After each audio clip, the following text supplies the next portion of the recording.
In this video, I'll show you how to set up Google Tag with Leadpages in just a few minutes so you can start tracking visitor data correctly.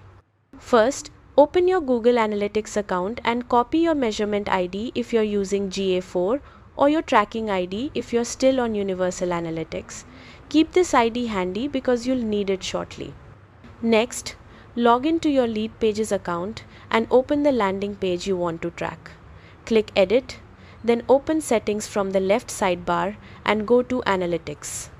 Paste your Google Analytics measurement ID into the Google Analytics field, then save and publish or update the page. This activates basic analytics tracking. If you also want to use Google Tag Manager, copy your GTM container ID from Google Tag Manager. Go back to the same landing page in Leadpages, open Settings, then Analytics again.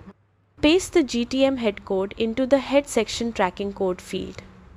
If you see a body tracking field, paste the second GTM code there. Save and publish the page once more. That's it. Your Leadpages page is now connected to Google Analytics and Google Tag Manager, allowing you to track events, conversions, and visitor behavior accurately.